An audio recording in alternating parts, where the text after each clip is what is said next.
I'd like to thank the organizers, first of all. I guess second time here, and I really like this place, and I like the workshop. Oh, it's already 5 minutes. So I'll talk about work which is sort of still largely in progress, and several parts are not completed, but I kind of find it interesting. And mostly the work was done by people shown here. So in particular, Shok, who is in the audience, he was driving he's driving part in this main part of the talk. Also, Peter Kleiss had some very important insights, which I will mention. And the other parts of the work, well, most of it was done in collaboration with Dries. And then Mahit and Jonathan did parts which I mentioned. So let me give sort of an outline. So I'll give some intro into adiabatic transformations. I was doing it for a long time already, so I decided to change it and maybe start from classical systems. Usually I start from quantum, just to make it maybe more entertaining. And then I will talk about sort of parts. This is maybe just one slide. I'll show that this object which I introduced, they are very sensitive probes of quantum chaos, and I think it's very interesting to play more. And then the main part of the work will be on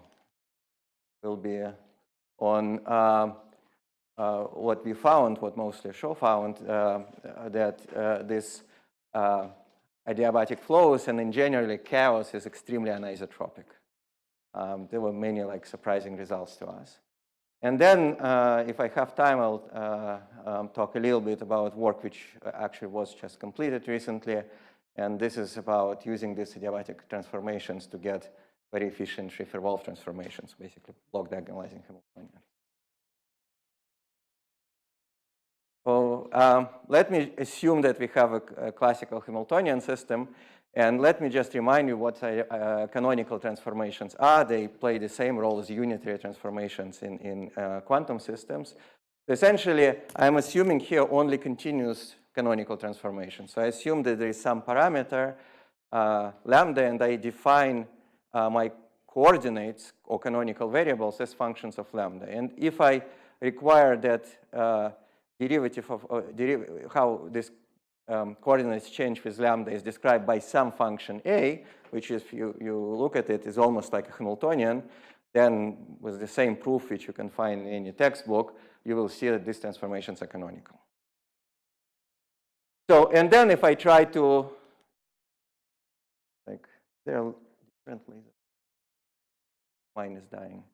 Anyway, so if you try to use this and write equations of motion, so you'll just say in a moving frame, say dx dt will be lap dx dt, which is given by Hamiltonian equation, but also there is extra piece due to change of variables, and if I use this, you immediately convince yourself that everything is described by a moving Hamiltonian, where h becomes h minus lambda dot a, and you might recognize standard transformations to rotating frame, where lambda is angle, and a is angular momentum, or just to a moving frame, lambda is position, say center of mass, and this is a momentum. And then we can ask how we can diagonalize classical Hamiltonian. So in some sense, well, it's an infinite matrix, but it's a well-defined question. I just choose a canonical variable such that new Hamiltonian in a new written in terms of new variables is a conserved quantity. Right, so I just require that if I change my parameter, of course, Hamiltonian will be different. It will have non-vanishing Poisson bracket. It will not commute. But I ask, I'm trying to find canonical transformation such that if I write everything in new variables, it will commute. And then now I of course, will differentiate this, and I will get, after some algebra, I'll get that I need, so my generator of canonical transformation should satisfy this simple looking equation. If I differentiate Hamiltonian, take Poisson bracket with h, it should have vanishing Poisson bracket with h. I just want to say right away that if we can just solve this equation, we can do many wonderful things. We can eliminate dissipation, well, we talk about quantum systems, cryptography, infinitely fast quantum computations. and basically everything. So, and of course the caveat, and it was noticed actually a long time ago by Chris Jarzynski first in '95, that in chaotic systems, this equation doesn't have a solution. And I will show, using quantum language, it's much easier to see. So if you assume this eigenstate thermalization hypothesis, you immediately see why this object in some sense doesn't exist. But as we know, if something doesn't exist, doesn't mean it's useless, right? So famous example is electromagnetism, which formally doesn't exist, but we can write expansion for it and use it. So Floquet systems is another example. So Floquet Hamiltonians do not exist in general, but we can write high frequency expansions. They work very well.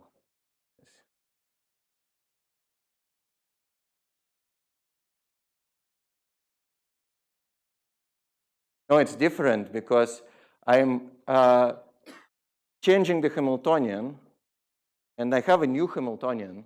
I change the magnetic field, and perturbation is not conserved. But now I ask, so what's the change of variables such that I write this Hamiltonian in terms of new variables, then it's conserved. So in quantum language, I guess we got used to it more. It's actually much more trivial to see what's going on. So it's a one-slide intro to what happens in quantum systems. Instead of canonical transformations, we do unitary transformations. You might think about them as basis rotations, right? And then it's really simple exercise to see that if you plug it into Schrodinger equation, we'll get exactly the same form of a moving Hamiltonian, h minus lambda dot a, where a is related to derivative of this unitary.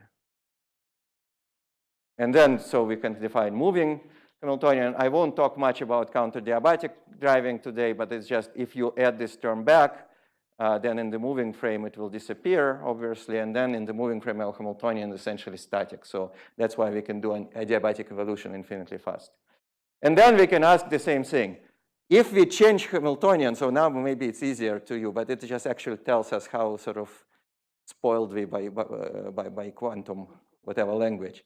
So if you change Hamiltonian, you will get a matrix which doesn't commute with the original matrix. But now we try to find a basis rotation which makes it diagonal. So that's exactly equivalent to what I mentioned about canonical transformation. But in quantum systems, for any finite matrix, of course this transformation exists. You can always diagonalize Hamiltonian. So when I say something doesn't exist in a chaotic system, you mean that this A is very unstable operator, not differentiable, not smooth function of any parameters, and so on. Okay, so yeah, from now I will go mostly to quantum systems, was just sort of to show that many of the results apply to classical systems as well. So there are three ways to define this gauge potential. One is through this unitary. Because basis states evolved by this unitary, it's one line to show this really like a derivative operator, like in an eigenstate, sort of like a momentum. And another is to solve this equation. Now, if we use sort of this definition as derivative operator, then from Hellman-Feynman theorem, we immediately see what's the solution. So matrix element of these guys are just matrix elements of my perturbation conjugate to my lambda divided by energy denominator. And here we immediately see in one line why this operator doesn't exist in chaotic systems.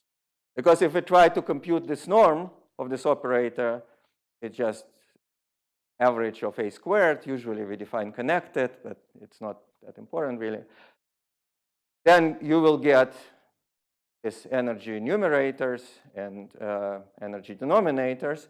And then in chaotic systems, we can use this language of eigenstate thermalization hypothesis. We see that average numerator scales as exponent of minus s. It's just this matrix element squared. And denominator scales as e to the minus 2s. And we see that this operator is generally in chaotic systems is exponentially big. That basically, just if we can forget all mathematics, so what I'm trying to tell you is that you need to introduce exponentially many terms, which are not small, in order to realize or to solve this equation, realize the adiabatic transport. And maybe you can say, yeah, it's obvious, because like classical chaos, we usually define through sensitivity of trajectories. Here we can say we can define quantum chaos in some sense through sensitivity of eigenstates, exponential sensitivity. Right, so I already said this. Okay, I'm closer to results. I promise I won't write just formulas. There is one more useful statement which I want to make. So you know that energy denominator you can always convert to time. Just sort of dressing, writing, if you want, my conjugate to lambda in interaction picture and integrating. So you can always introduce some small convergence factor. And then if you look at this carefully, you just see immediately that generator of adiabatic transformations is related to operator spreading. Because what is this? What I'm writing formally here, I take my, say, generalized force, magnetization, if you want, or whatever conjugate to lambda is, dress it with Heisenberg evolution, and integrate over time. And you know that there is actually work, and very active work, of characterizing chaos with operator spreading. So in some sense, these two are equivalent. So saying that there are adiabatic transformations and saying that operator in some sense doesn't spread, is localized in Hilbert space, is the same. Okay. And maybe the final piece in the intro I want to say is that, and this is what we did already with Dries a while ago, that it turns out that while you cannot maybe solve this equation exactly, you can formulate solution of this equation as minimization problem. So you just take trace of this object here and of its object square and minimize. And in some sense, you see immediately that this problem is again equivalent to finding slow operators. Because what effectively I'm doing, I'm taking conjugate to my Hamiltonian, try to do some rotation, variational rotation, usually local, and I ask that this object almost commutes with Hamiltonian. And actually, norm of this G squared is related to lifetime of the operator. And this ansatz was also used by David Hughes and others. Anyway, so adiabatic transformations are related to many, many things. Even if you didn't follow the equations, I hope I convinced you that these are interesting objects. So let me now go to results. And first, I want to show really one slide. It's, as I said, work in progress. And this is basically a single system example. How we can probe quantum chaos. So normally, we know there is level spacing statistics. Some people talk about OTOC, but it seems to probe only classical part of chaos or classical chaos. So, and I already mentioned that ability to do adiabatic transformations is kind of seems to be related to integrability. So this is an example which actually we took from old work of Leo Santos. It's an integrable Heisenberg chain. And it's important that it's non-trivially integrable. If you have free theory, everything is much simpler. And I would say much less, well, maybe interesting. But anyway, so it's a non-trivial integrable model, XXZ chain. And then we break integrability by introducing magnetic field on just single site. And actually, Leo Santos and her student, I don't know first name, Gubin, they studied level statistics back in 2012, and they found that they see Wigner-Dyson statistics if this field is not too small, not too big. And they even indicated in this work that if they increase system size, it seems that this field can be basically slowly fills out everything. But, basically, everything becomes chaotic. Anyway, so we tried to do the same. No, but this is, it's as I said, it's one particular example. Well, yes, I understand.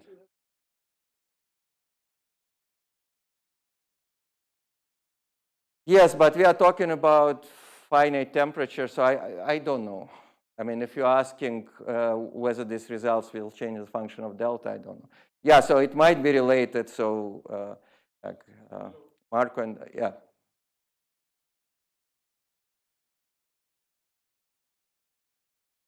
Oh, it's in the middle. Sorry. Well, they also studied in this work. So if you put it on the boundary, then the model remains integrable. Yes. So this is the site in the, oh, that's what your question. Yeah, this is the site in the middle. So anyway, so now let me tell you what we are doing. So in some sense, when I said norm of A, I mean, if some of you know, this is nothing but distance between wave functions, what appears in information geometry. It's fidelity, susceptibility. There are various names for this object, so it's the same. So what we do, we really study this object, or I should say Mahit, who is doing this work, studies this object. But then actually, if we just remove this mu, if you want, it's like time. I mentioned that you study operator spreading in time. So if you send it to infinity, you'll get no mu. Then it's exponentially big, but it's very noisy. So it's really hard to analyze. But then what Mahit tried is to introduce mu, which is still exponentially small. So, and if the model is chaotic, this thing still diverges exponentially. But it's a little bit bigger than 0. So like he tried, we still don't know what's the optimal, just take L times 2 to the minus L. With the idea that while it's exponentially small, we average over many levels. And then results actually are much smoother. And this is what we see. So this is, again, log scale. This is norm of this adiabatic gauge potential. This is a system size, discrete points. And then this line, which is a power law, which is kind of strange, we still don't know what it is. It's some number between 3 and 4. This corresponds to integrable model. So an integral model, it normally doesn't grow exponentially. Still grows with system size, but very slowly. And then if you start breaking integrability, you kind of see that this norm peels off and becomes exponential. So it looks like if you try square root of L, the lines even become parallel to each other. It's sort of like trying to, just a second, how to eliminate finite size effect. And then, at least from this numerics, we see like even for perturbations which are like of the order of 10 to the minus 5, you just see clear deviation from integrability. So I would say this is more sensitive than level statistics, actually much more sensitive than level statistics. Oh, so lambda, yeah, it's epsilon d. So we basically, it's sensitivity to increasing magnitude of this magnetic field. And in the second part of the talk, I will actually mention that choice of lambda could be crucial. So the way you break integrability could be extremely highly anisotropic. But this is sort of a random choice. Anyway, so from here, you would say that you reasonably conclude that indeed model becomes ergodic in the thermodynamic limit for infinitesimally small epsilon. Because if you think about numbers like 5 to the less than 10 to the minus 4, there is absolutely no natural scale which will tell you that it will saturate if you increase system size. Huh? For level statistics, you will see Wigner-Dyson, but for much bigger epsilon, like 0.01 or something like that. For values which are that small, you won't see Wigner-Dyson statistics.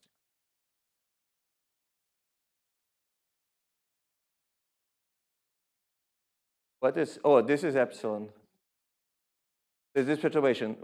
I would say this, the first one where I would say you see chaos is this one. Maybe if you are more conservative, you'll say it's this one. This is 10 to the minus 4. But this is only system size 16, so you can probably go to 18. These are relatively small system sizes also. Okay. So there is another useful fact, I would say, that it turns out that these generators of adiabatic transformations you can realize experimentally. It's actually statement number 1, which I think is very useful.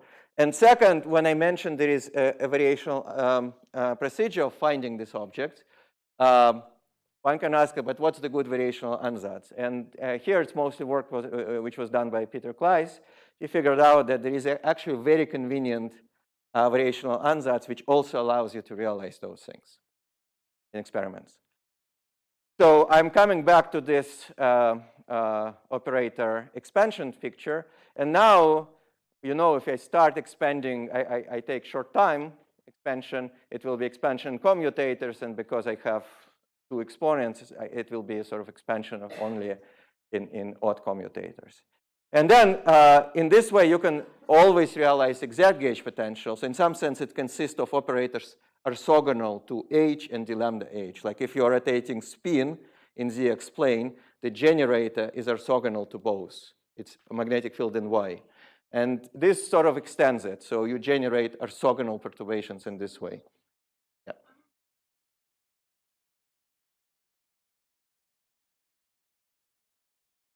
Well, we didn't check for any value of delta. It's just work in progress. So I believe this for integrability breaking, it's not that important. But it could be that delta equals to 1, something changes. I just don't want to lie.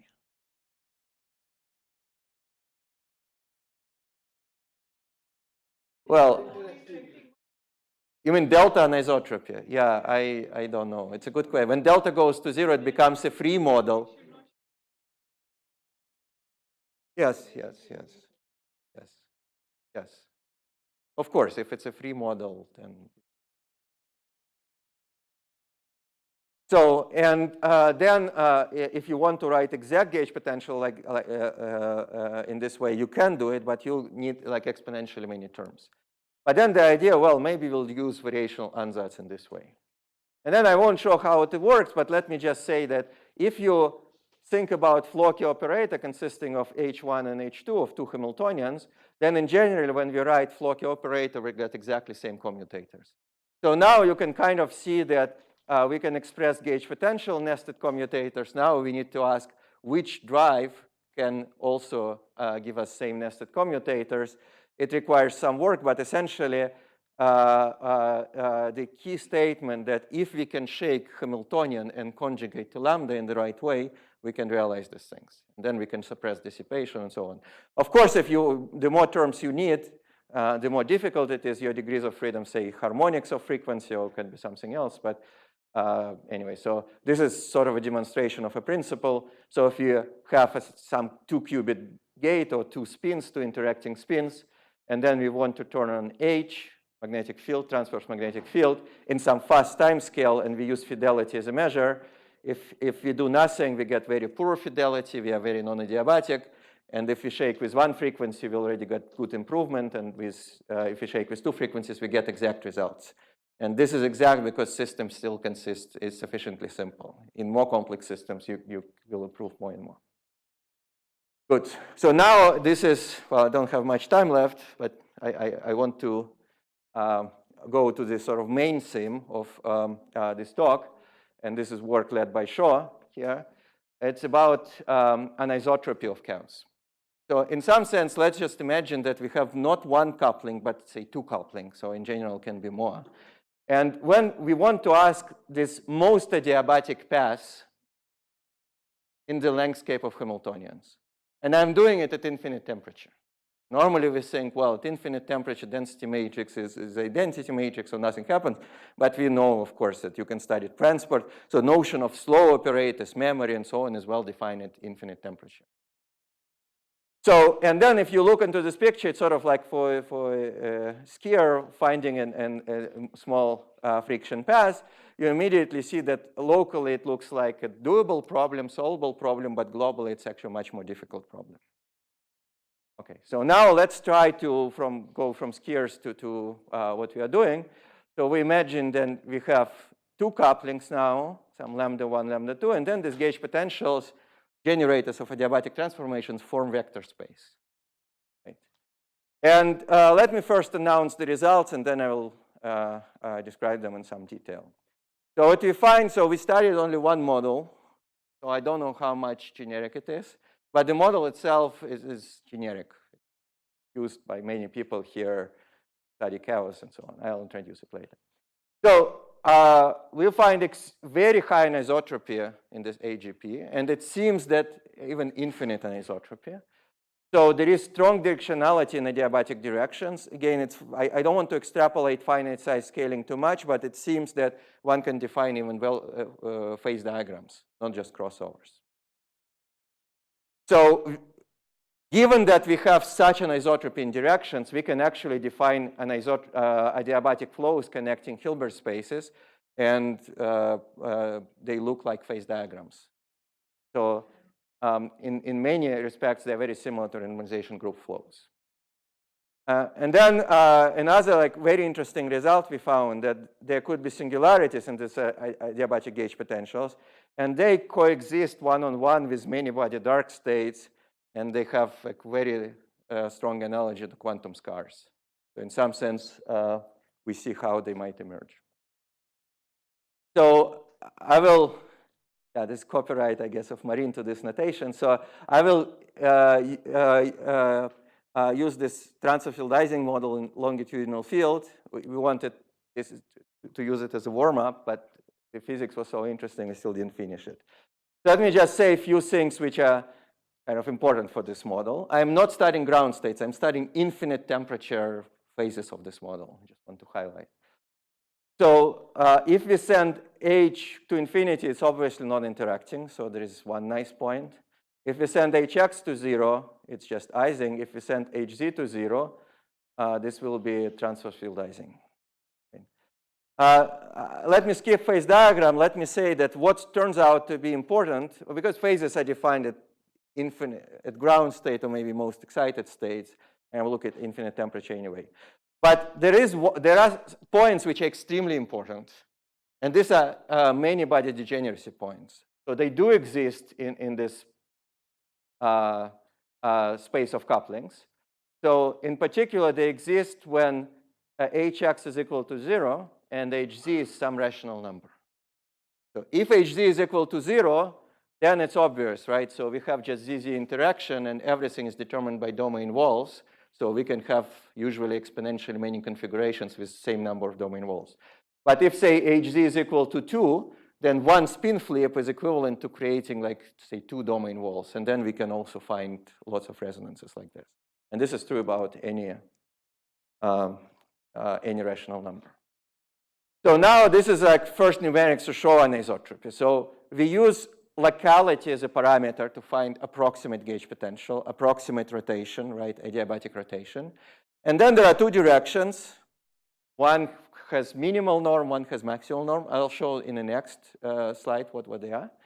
And then you ask how the norm of this gauge potential changes if you make the ansatz less and less local. If you want to approach exact result, and remember, exact result is infinite, exponentially big. And then you see in one direction, just almost doesn't change. It's almost a constant. Just increases very slowly. And in another direction, it increases very, very rapidly. So when I'm saying you can almost argue there is a phase diagram, this ratio seems to increase. And if we could extrapolate to thermodynamic limit, it could be infinite. Okay. So now there was a suggestion of actually Tolia Demarsky, who is also, I don't know if he's here now or he will be in this workshop, and he's involved in this work, is to find a sort of a flow phase diagram. If we have perfect directions, like minimal and maximum, we can just follow the minimal norm direction. This is if you want like our ice direction, small dissipation direction, right, where everything is local. And orthogonal, of course, will be bad. And then you immediately see this sort of nice singularity. So there are 2 parts of this plot. They show exactly the same thing, but this is a 4-body variational ansatz. This is a 3-body variational ansatz. So this is top is a refined version of bottom. And then you can go to 5 and 6. Yes.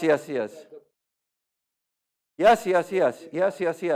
are, and I actually think RG can be formulated in this way. But let me just explain sort of what's going on. So this is 2-dimensional plot. So this line is hx, this is hz. Usually the other way around, but this is a classicalizing line. This is transversalizing.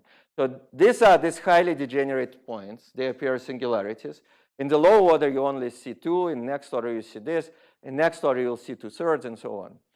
And then what you'll see, there is a part of phase diagram which is basically not affected by the singularities. If you go parallel to transverse field Ising line or almost parallel, and then you essentially go in radial direction all the way to h goes to infinity. And this is basically direction where you can do adiabatic quantum computation, suppress dissipation. You can do lots of wonderful things. Then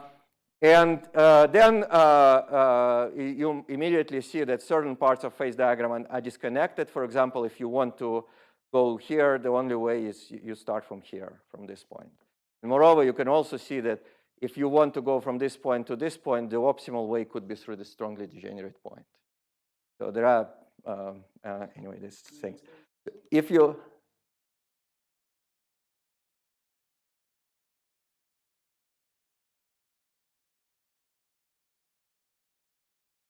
well, it's probably, I'm talking about infinite temperature. So the only thing I want to keep in mind. So when we do RG, we usually talk about like low energy. Anyway, so then you get more singularities and so on, and then you see that basically this line, so we can argue that if you increase ansatz, so this part becomes like very fractal type. So it will be full of singularities, but of course we are limited. Yeah, I'm almost done. So it turns out that we can understand what singularities are doing near this point. So there's not much you can do analytically in general, but near these points you can. And just to save time, well, let me just say what we are doing. So you can basically say, let's use this transverse field as a perturbation, and let's try to find this gauge potential as a perturbation theory. And it turns out that you can do it, at least in the first orders, and we still didn't figure out how convergent properties and so on. And then you see immediately there are singularities, as I announced, at h equals to 0 and h equals to 2, hz equals to 2. And then you can ask, but what's the singular part of this gauge potential? And it turns out that this is a PYP Hamiltonian. So I'm sure there will be talks about quantum scars and so on. I don't have time to explain, so you can understand why the singularities have this form. So basically, zeros of this PYP will be states which are not connected in low order perturbation theory. But anyway, so this PYP Hamiltonian, it has zeros, or maybe more generally eigenstates. And one can see immediately that if you start from zeros, or eigenstates of this AX, then you can say that these are actually dark states. Because I remind you that moving Hamiltonian will be H minus lambda dot A. If A has divergent but local part, then these states will be annihilated by this. And it means that largely they're insensitive to any dynamics. Quenches, Floquet, Adiabatic, and so on. This is really the last slide, which I want to show.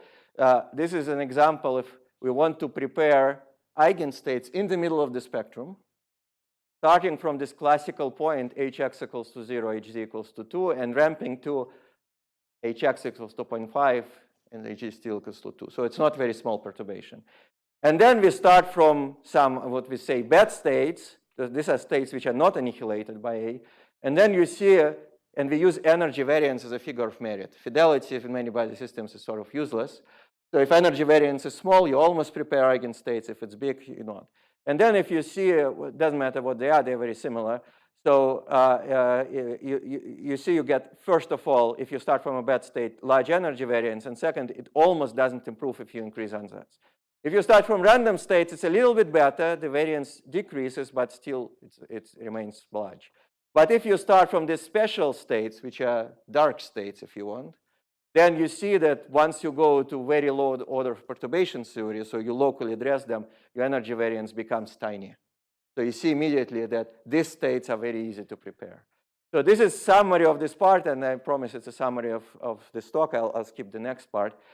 So we see three possibilities, and I don't know, maybe there are more. So one, we can have large and non-local adiabatic gauge potentials.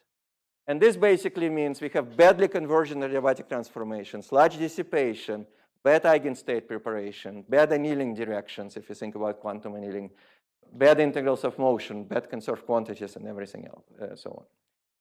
So there are small and local gauge potentials, and you can just replace bad with good and repeat the list. And the third possibility is that we can have large adiabatic gauge potential, but this large part comes not from the fact that it's big, but because it's local with divergent coefficients. And then we see that there are special states, like dark states, and it seems also from this we can sort of, these systems are much more integrable because we can perturbatively at least construct adiabatic transformations. So let me just say that in words without going there, that we can use the same approach to do Schiffer-Wolff transformation for block diagonalization Hamiltonian. Let me just show the picture. It works much better than the imperturbation theory and even Floquet, which we worked with Marine. So a variational approach has its advantages. When it works, it's beautiful. And you can study various nice things. Anyway, so yeah, the summary, I won't repeat what I just said. About anisotropic flows, let me just say that in some sense, this sort of gauge potentials, at least I mentioned, it has close connections to various fields which are studied, including in this workshop. including, well, slow operators, chaos, integrability. I know.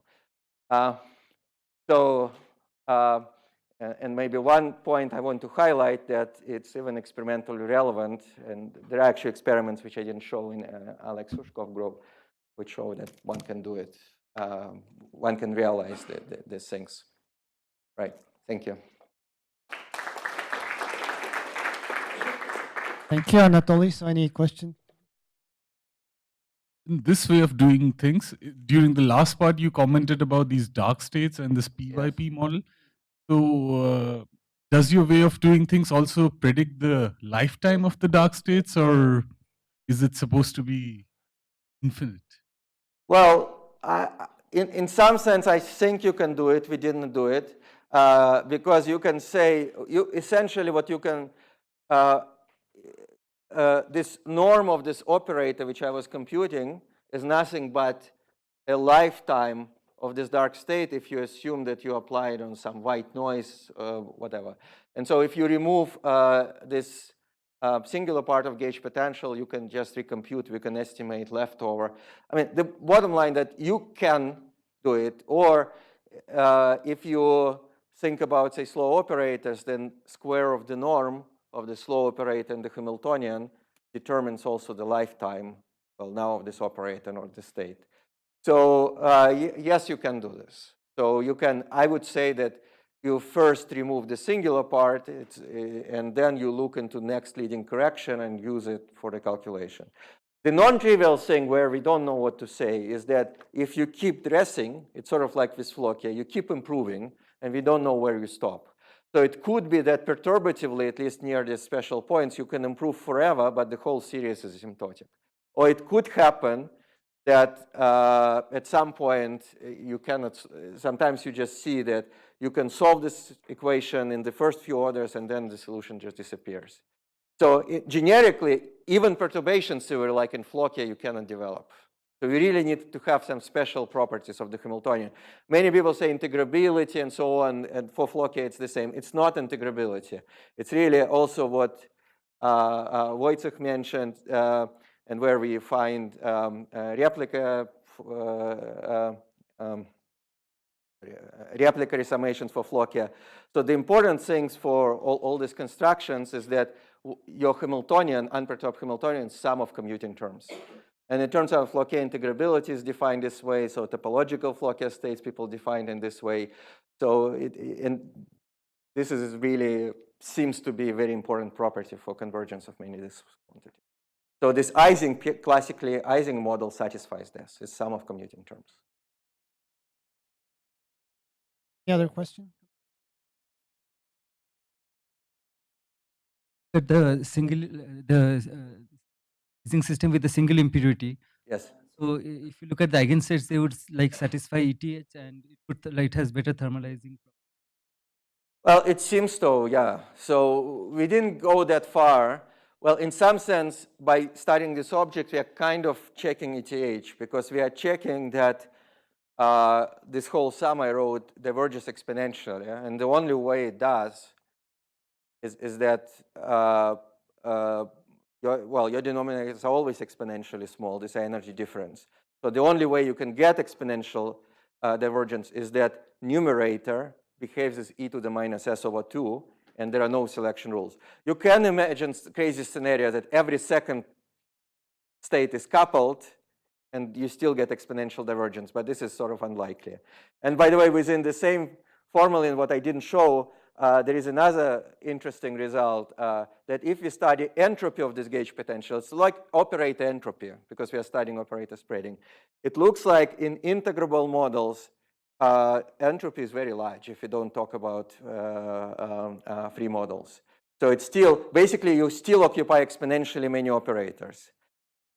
It's just the overall weight goes, it always goes exponentially down with the support. But in ergodic systems, it goes not very fast, and in integrable systems, it goes much faster, such that density of states cannot compensate this. But it seems that we thought originally that you occupy very few operators. And I know Dries had discussion with Marcus about this. It looks like it's not what's happening. So these matrix elements are not really sparse in some sense. Yeah. So